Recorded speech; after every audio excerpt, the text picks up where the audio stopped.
Thanks for tuning in to the talks as part of the Stockton and Middlesbrough Local History Month. I hope you enjoy this Civil War afternoon. My name is Mark Turnbull. Following a visit to Helmsley Castle, North Yorkshire, when I was 10 years old, I've been fascinated by the Wars of the Three Kingdoms and the 17th century. I'm going to briefly talk about a key part played by the North in the end of the First English Civil War, along with a much overshadowed battle on our doorstep. 117 years of Tudor rule has been encapsulated in endless films, books, costume dramas. Henry VIII and his 6 wives. The 100-year Stuart era is the poor relation, especially the Civil War period.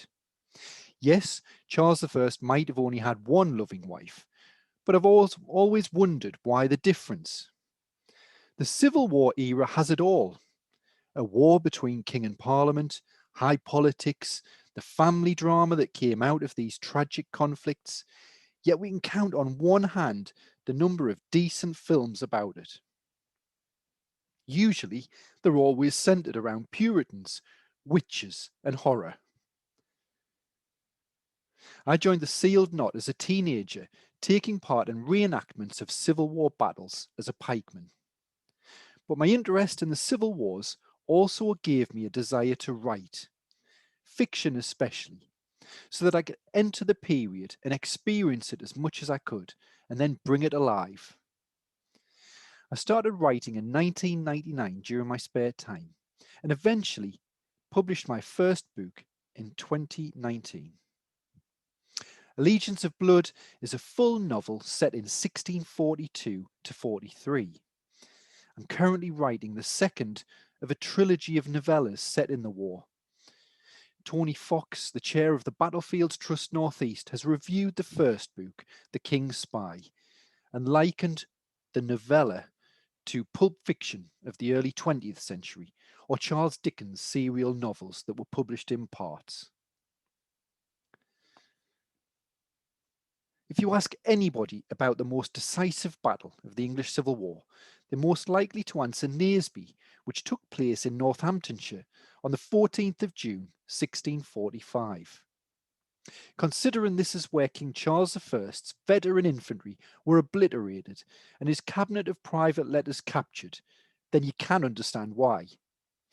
The Royalist cause is generally always billed as being irretrievably finished after Naseby, and victory for Parliament merely being a matter of time. It's Naseby where my first novella, The King's Spy, opens. But thousands of the king's elite cavalry survived Naseby. His lieutenant general in Scotland, the Marquis of Montrose, had just secured that entire kingdom. New infantry recruits were due from Wales and more reinforcements expected from Ireland. So Naseby was a decisive defeat for the king, but it was an almost forgotten battle 4 months later, which was much closer to our northeast and fought by many northeastern families, which I think decided the ultimate outcome of the First English Civil War. After Naseby, King Charles had the idea of linking his remaining English forces with those Scottish royalists fighting under the Marquis of Montrose. This was his only real alternative, and could have at least cemented his hold upon Scotland. Montrose had long been calling out for experienced cavalry to assist him. The royalist horsemen, called the Northern Horse or the Reformados, had been drawn from the northeast and Yorkshire at the start of the war. There's Sir William Blakiston of Gibbside, the Claverings of County Durham, Sir Francis Carnaby of Northumberland, Sir Francis Anderson of Newcastle, but also Major Samuel Davison of Wingate, Captain Eden of West Auckland. Not just officers, but the ordinary horsemen too. They had fought the King's cause in Northumberland, Durham, Yorkshire, but their battles took them all over the country: Nottinghamshire, Northamptonshire, Wales, Lancashire, Scotland. Their reputation was legendary. Despite their roaming marches, they remained loyal to their homelands and the north, even petitioning the king at one point to allow them to return to Yorkshire to relieve the castle of Pontefract, which was under siege. Their ranks contained many Catholics, families who feared a parliamentarian/Puritan victory.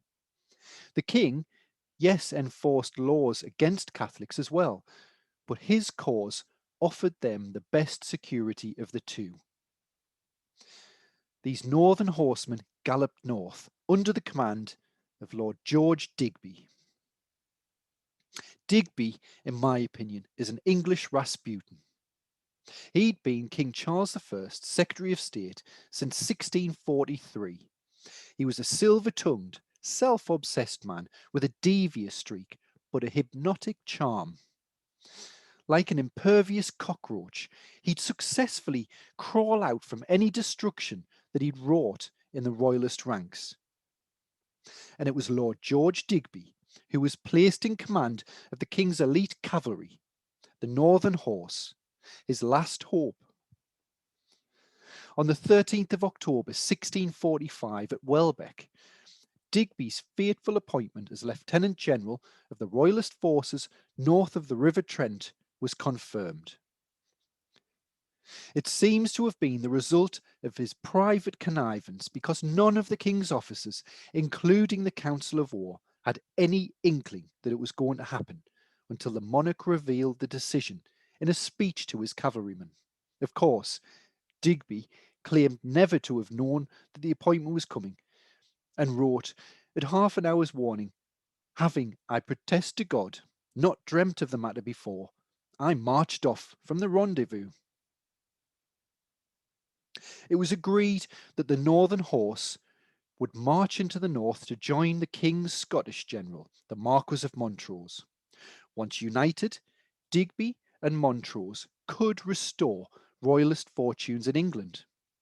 The one snag, unbeknown to Digby, was that Montrose had been defeated several weeks earlier. Nevertheless, Digby's small force struck at Doncaster, beating up some of the enemy there. Further north, at Sherburn, that had been part of the Celtic kingdom of Elmet. Sherburn and Elmet had then come under control of King Athelstan, who has been termed as the first king of all the English. And it was at Sherburn that Digby ran into an infantry regiment of 1,000 parliamentarians. The Royalists went on to defeat them, but no sooner had Digby taken them all prisoner and had them hand over their arms and ammunition than he was informed of the approach of a second enemy detachment. This second force of 1,200 cavalrymen were hard on the heels of their colleagues. This overshadowed battle of Sherburn and Elmet that followed is a confused affair. It appears from most accounts that Digby's small army had become split in this second encounter. Digby kept the bulk of his men in reserve with him, which was his biggest mistake. But it was a fierce contest. The Royalists began to get the upper hand, but soon became overwhelmed by numbers. Now was Digby's moment for glory, the chance for him to reinforce the Royalist advanced ranks and secure another victory, a second one which would no doubt establish him as a crusader for the king's flagging cause and silence his many doubters. But when some parliamentarians broke and fled through Sherburn streets, Digby took them to be his own men. Thinking that these Royalist advanced units had broken, Digby turned about and simply left. Abandoned by their commander, those Royalists broke with the loss of up to 700 men, the bulk of which were taken prisoner. Though Digby had escaped the enemy's clutches, the parliamentarians did, however, secure a greater prize, Digby's coach, containing all of his private correspondence. It was bundled up and sent down to London for Parliament's urgent attention. The breadth of secrets they revealed was worth 100 victories. Parliament even established a committee to scrutinise the letters, and after wringing out every last detail, they handed the letters over to their Scottish allies, using the findings as a means of keeping them on side. Ironically, the site where the coach was taken at Milford, about 1 mile south of Sherborne, is reputedly where the dead were buried. The 69 letters revealed everything from the king's hopeless position, being himself cut off at Newark. They also identified a royalist spy at the heart of Parliament who was then arrested, and others documented the movement of the Prince of Wales, who was to be sent into the West Country, as well as the names of many senior royalists who were pushing the king to make peace. The writing was well and truly on the wall. One deeply personal letter betrayed King Charles's innermost thoughts when he wrote that as a man he had no doubt of his ruin. Worse still was the revelation of the destined route of some much-needed munitions sent from the Queen in France, along with the news that the King of Denmark was prepared to send royalist support. What happened to Digby and the Northern Horse? Well, on a false rumour that Montrose had rallied and was in Glasgow, they pressed on into Scotland as far as Dumfries, where they learnt the truth. At that point, they were defeated and they turned back again. The remaining force turned back into England. They planned to winter in the inaccessible wilds of Lancashire, around Furness and Cartmel, between the mountains and the sea. But their troops, now lacking all confidence, deserted by the 100, until Digby was forced to give up the game and he fled to the Isle of Man. So there you have it, the end game of the First Civil War played out in the North. It's this overlooked aspect that I'm hoping to shine more light upon in these novellas. I don't believe it's been a setting for a fiction before, and often it's not even in the history books in any great detail. So I really hope you've enjoyed that whistle-stop tour of the Civil Wars, and specifically the part that played out in the North. If you'd like to find out more about it, then I regularly share research and snippets of history on Facebook or Twitter. You can find out more at 1642author.com, where you can also listen to my podcast dedicated to the topic of the Civil Wars called Cavaliercast, The Civil War in Words. Thanks for listening, and I hope you've enjoyed the rest of the Local History Month.